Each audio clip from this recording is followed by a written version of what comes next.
अब चलते हैं जरासंध के पास। जरासंध कौन है? कंस के ससुर।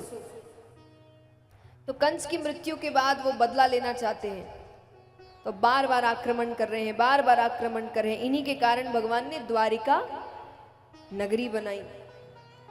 अब भगवान को लगा कि यहां पर मेरा नुकसान नहीं हो रहा, जरासंध का नुकसान नहीं हो रहा, नुकसान किसका हो रहा है? प्रजा का, सेना का। सेना में जो लोग बार बार युद्ध कर रहे हैं उसमें से कई मारे जा रहे हैं, कितने परिवार खत्म हो जा रहे हैं। भगवान कहे कि ऐसे तो नहीं चल सकता, और पापी है, मारना तो पड़ेगा। पापी वो बहुत था, पर उसके पाप का घड़ा नहीं भर रहा। क्यों नहीं भर रहा? कि वो दान बहुत करता था, दानी था वो। दान भी कैसा? सुबह उठते ही सबसे पहला काम उसका दान करना था। और दान भी कैसा? जो मांग लो वो मना नहीं करेगा। अगर उसके बस की चीज है तो वो मना नहीं करेगा। दान करने से कहते हैं आपके पाप कटते हैं। इसका मतलब ये नहीं कि आप आइडिया लगा लें कि ये अच्छा तरीका है, पाप करो दान करो, पाप करो दान करो। नहीं, ऐसा नहीं है। दंड तो मिलेगा, और वो ज्यादा भयानक दंड होता है। मैं हमेशा कहती हूँ, बच्चे ये खास करके समझते होंगे कि माँ बाप आपकी छोटी छोटी गलतियों पर डांट दे, वो ज्यादा अच्छा है ना कि 10 गलतियों के लिए एक साथ डांट पड़े, क्योंकि वो डांट ज्यादा भयानक होती है। और छोटी छोटी गलती के लिए चुटपुट चुटपुट डांट पड़ जाए चलता है, लेकिन वही वो एक बार कुछ नहीं बोल रहे, 2 बार 3 बार, वो एक साथ जब, तब तकलीफ ज्यादा होती है। तो भगवान का भी यही है। तो जब आप ऐसे करते हैं ना, तो हो सकता है कि शुरुआती दौर में आपको दान की वजह से थोड़ी सी सुरक्षा मिल जाए, पाप कट जाए, लेकिन जब फिर भगवान दंड देने पर आते हैं तो अच्छा खासा दंड देते हैं। तो वो दान बहुत करता था। तो भगवान को क्या करना है? भगवान को उससे मल्ल युद्ध करना है, एक एक दोनों, बस सेना बीच में नहीं आएगी। अब भगवान को लग रहा माने ना माने, तो भगवान ने दान का सहारा लिया कि मैं दान के माध्यम से उससे वचन ले लूंगा कि मुझे कुछ सामान नहीं चाहिए, मुझे ये वचन चाहिए। तो उसको मानना पड़ेगा, क्योंकि वो मना नहीं करता है। ये उसकी खासियत है कि वो मना किसी को नहीं करता, लेकिन दान वो केवल ब्राह्मणों को करता है। ये सब क्षत्रिय हैं। तो भगवान पांडवों के साथ ब्राह्मणों का रूप बनाकर जाते हैं। अर्जुन गए भगवान के साथ, भीम गए भगवान के साथ। अब वो गए तो पहले तो वो अपने हिसाब से ही चीजें दे, फल दे, वस्त्र दे। भगवान ने कहा ये नहीं चाहिए। बोले बताओ क्या चाहिए? बोले वचन चाहिए कि जो मांगेंगे वही दोगे, पीछे नहीं हटोगे।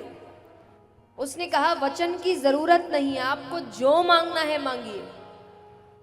भगवान कहते हमें वचन चाहिए। अरे बोले वचन का क्या करोगे? चलो मैंने वचन दिया, लेकिन फिर भी वचन का क्या करोगे? क्योंकि तुम ज्यादा से ज्यादा मुझसे क्या मांगोगे? एक राजा के पास सबसे ज्यादा क्या है? राज्य, उसी में सब कुछ आता है। तो वो कहे ज्यादा से ज्यादा मुझसे क्या मांगोगे? मेरा राज्य, मैं दे दूंगा। तो आपको लग रहा होगा इतना तो अच्छा आदमी है। इसकी दूसरी लाइन दर्शाती है ये असल में है कैसा।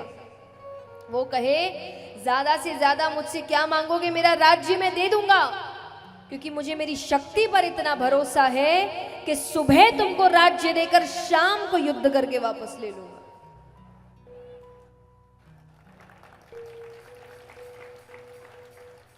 अब वो अपनी तारीफ कर रहा है कहीं ना कहीं, मैं ये मैं वो। अब अर्जुन अगर खड़े हैं, वो भी भगवान के साथ, उनको तो सहन ना हो कि भगवान के होते हुए तारीफ किसी और की हो रही है। अर्जुन को क्रोध आ गया। तो क्रोध में आकर उन्होंने कहा जितना कहा जाए उतना ही करो।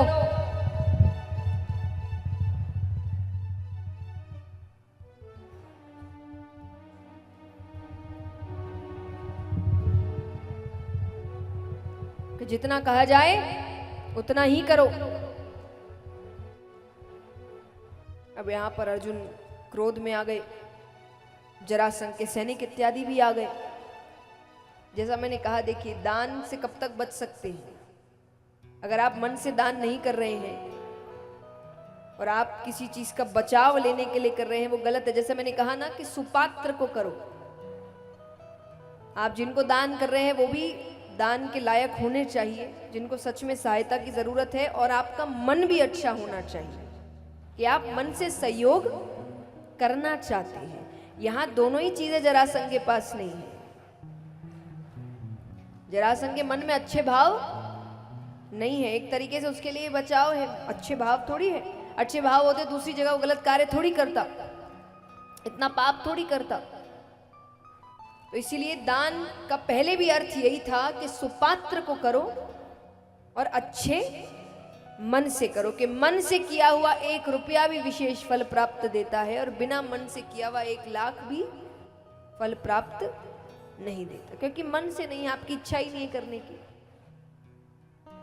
तो इसीलिए मैंने बार बार यही कहा है कि इच्छा से 1 रुपया भी करे तो बहुत सहयोग मिलता है। तो यहां पर अब अर्जुन को क्रोध आता है, तो अर्जुन ने क्रोध में आकर कहा कि जितना कहा जाए उतना ही करो। अब जो कहा वो गलत नहीं किया, पर जो हाथ दिखाया वो गलत कर दिया, क्योंकि भगवान ने 4 वर्ण बनाए हैं कर्म अनुसार। कौन से वर्ण हैं?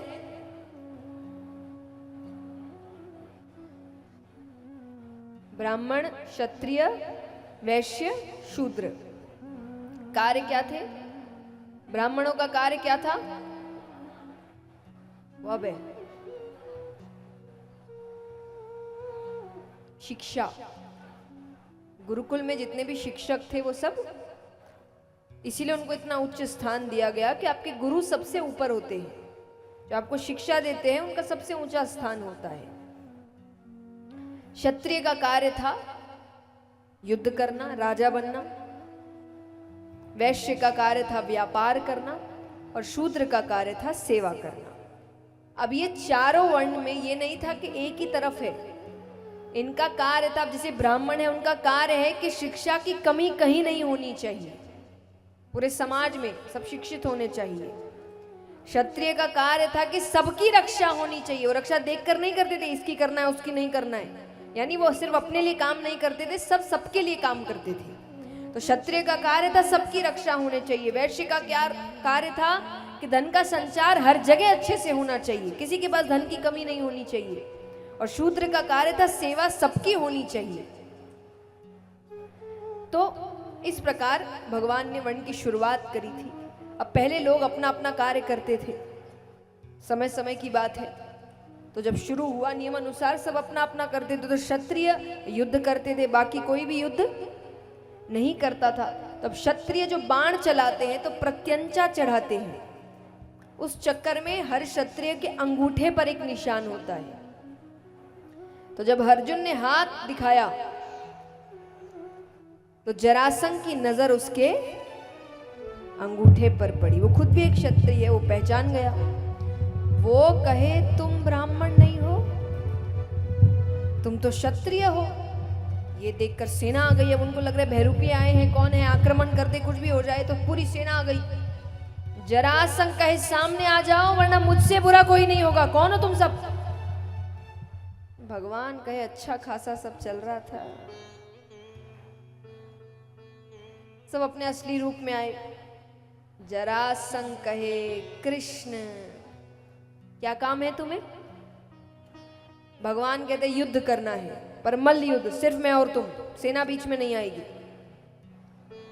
वो कहे तो ये बात सीधे सीधे आके कह देते तो मैं मना कर देता क्या? अब देखिए लोग खड़े हैं तो उसको तो मौका मिल गया भगवान को नीचा दिखाने का। तो वो जोर जोर से हंसते हुए कहे पर क्या करें, इसको कोई काम सीधा करने की आदत जो नहीं है, इसने हर काम टेढ़े करे। जन्म कब लिया? मध्य रात्रि में। सबकी नींद खराब करी।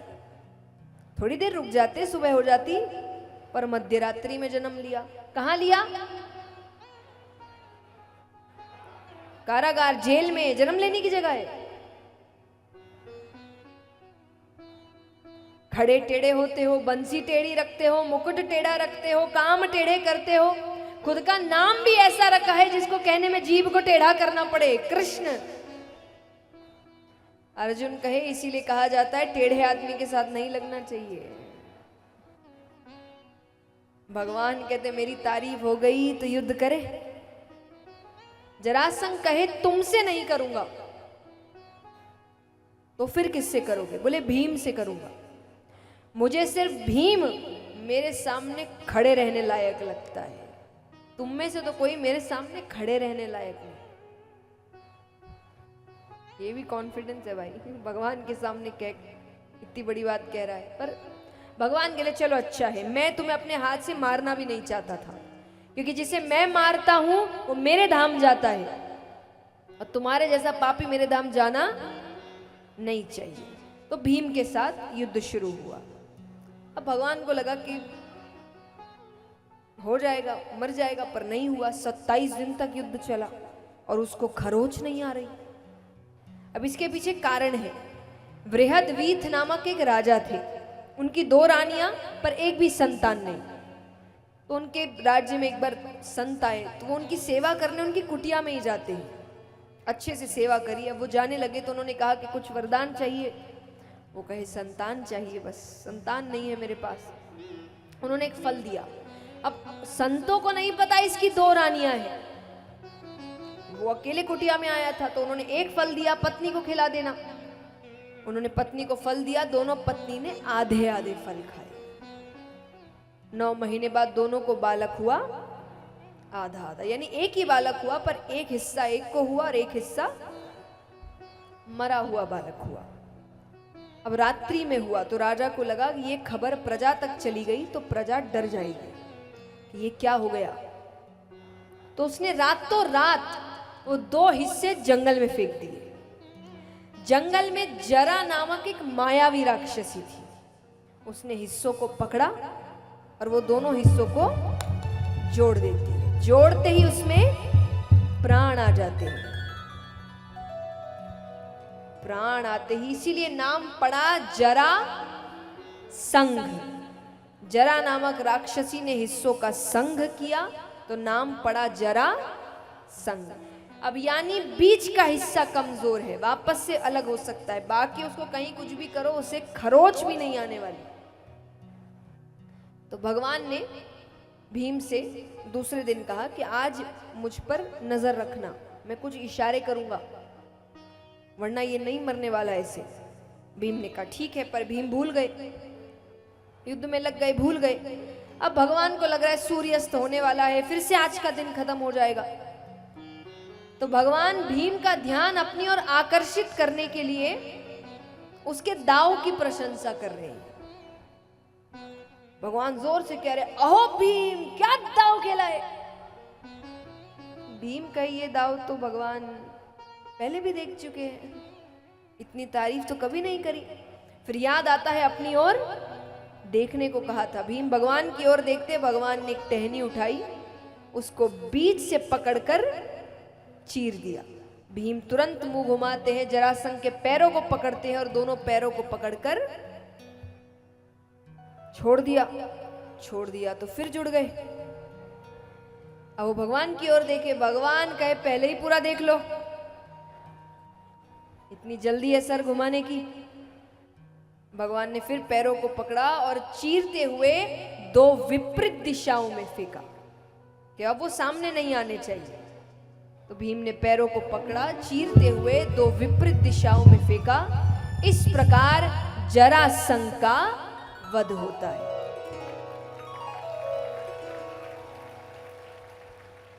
अब इस प्रसंग में समझाया गया है कि भगवान रास्ता दिखाते हैं, सबको दिखाते हैं।